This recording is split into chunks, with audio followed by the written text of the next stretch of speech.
शुभ दिन नाइट साथियों, मैं रेक्स हूँ। यह कहानी हमारे एक श्रोता ने भेजी है। यह एक आदमी के बारे में है जो एक शवगृह में काम करने के लिए नियुक्त हुआ, जहाँ उसका एक सहकर्मी था जो एक शव संरक्षक एम्बालसामर था और जिसके बारे में कहा जाता था कि वह एक गहरा रहस्य छुपाए हुए है। मैं जोशुआ हूँ और मेरी कहानी कुछ साल पहले की है।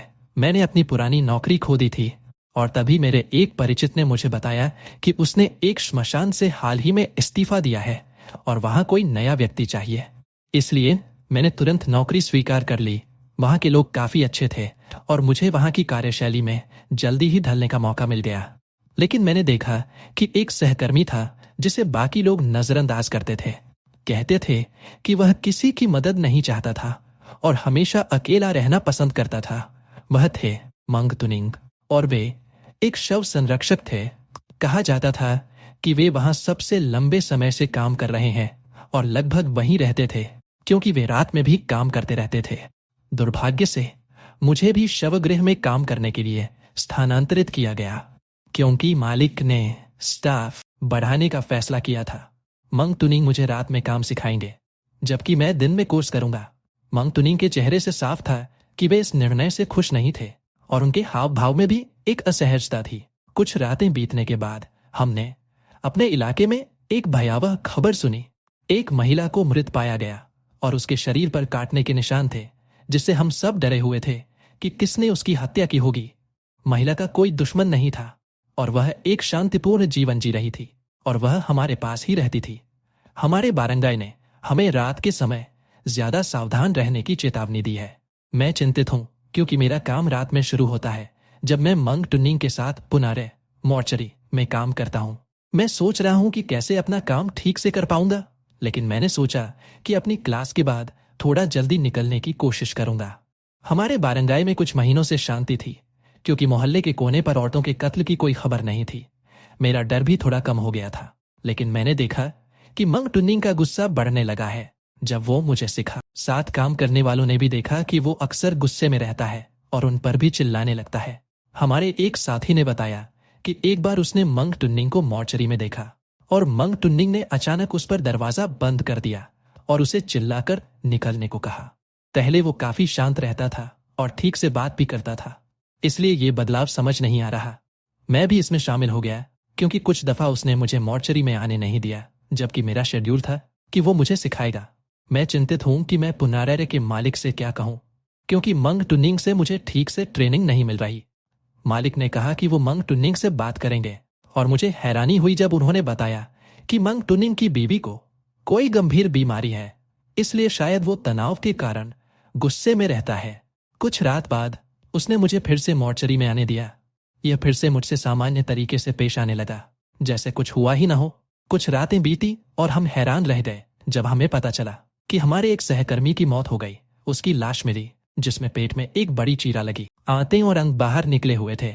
उसके शरीर पर काटने के निशान भी मिले और शक किया जा रहा था कि जिसने उसे मारा वही शायद उस औरत का भी कातिल है जिसकी लाश पहले मिली थी।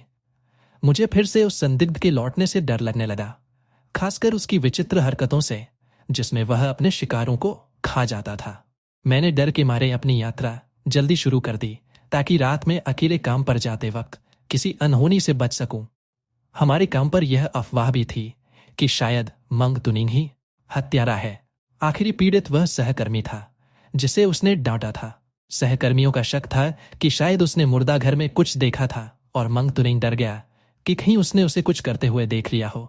जब हमने पीछे मुड़कर देखा तो मंग तुनिंग हमारे पीछे खड़ा था और उसने हमारी बात सुन ली थी। हमें आश्चर्य हुआ कि उसने गुस्सा करने की बजाय माफी मांगी। उसने हमें अपनी पत्नी की बीमारी के बारे में भी बताया। उसने कहा कि वह काम के दबाव में इसलिए था क्योंकि उसकी पत्नी एक गंभीर मानसिक बीमारी स्किज़ोफ्रेनिया से जूझ रही थी।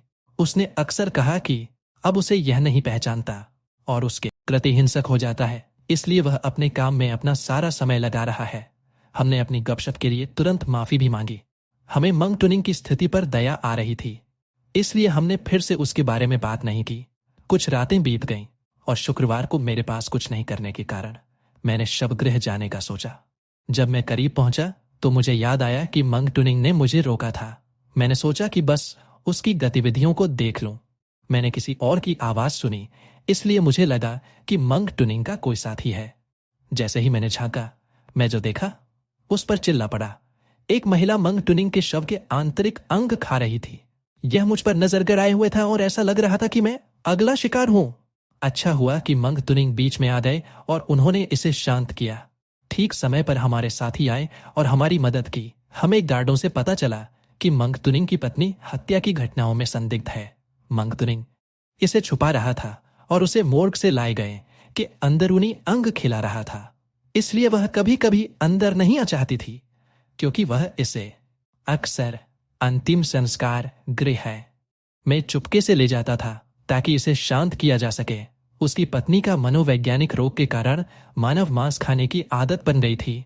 डॉक्टर के पास ले जाने के बजाय मंग तुनिंग ने तय किया कि वह खुद इसका ख्याल रखेगा। मंग तुनिंग को जेल में डाल दिया गया और उसकी पत्नी को मानसिक अस्पताल में भेज दिया गया, जहां उसकी देखभाल और बेहतर तरीके से की गई। अब मैं पूरी तरह से एक एम्बलमर हूं और मैं मंग तुनिंग की जगह पर काम कर रहा हूं। मैं समझता हूं कि उसने यह अपने पत्नी के लिए, सुरक्षा और प्यार के लिए किया, लेकिन मृत शरीर को खाना खिलाने की सहमति देना गलत था, क्योंकि मृतकों का सम्मान करना चाहिए, खासकर जब वह एक पूर्व सम्मानित एम्बलमर थे। अगर आपको ये वीडियो पसंद आई हो तो लाइक, शेयर और कमेंट ज़रूर करें। आपके कमेंट्स हमारे लिए बहुत मायने रखते हैं, क्योंकि इससे हमें पता चलता है कि आपको किस तरह की कहानियाँ सबसे ज़्यादा पसंद आती हैं। आपकी राय हमारे चैनल को और बेहतर बनाने में मदद करती है, जिससे हम आपको और भी डरावनी, रहस्यमयी और थ्रिल से भरपूर कहानियाँ ला सकें। अगर आप भूत प्रेत, डरावनी घटनाओं और रहस्यमयी कहानियों में रुचि रखते हैं तो हमारे चैनल हॉन्टिंग ट्रूथ्स को सब्सक्राइब ज़रूर करें। साथ ही सब्सक्राइब करने के बाद घंटी के आइकन को दबाना न भूलें, ताकि आपको हमारी हर नई वीडियो का नोटिफिकेशन सबसे पहले मिले और आप हमारी कोई भी नई कहानी मिस न करें। हमारी कोशिश होती है कि हम आपको ऐसी कहानियां सुनाएं जो आपको हैरान कर दें, आपकी रातों की नींद उड़ा दें और आपको सोचने पर मजबूर कर दें कि क्या सच में ये दुनिया इतनी ही सामान्य है जितनी दिखती है। तो अगर आप भी अज्ञात रहस्यों की गहराई में डूबना चाहते हैं, डर और रोमांच का अनुभव करना चाहते हैं, तो हमारे साथ जुड़े रहें। धन्यवाद। और फिर मिलते हैं एक और ऐसी ही डरावनी और रोमांचक कहानी के साथ। तब तक सुरक्षित रहें और सोचते रहें।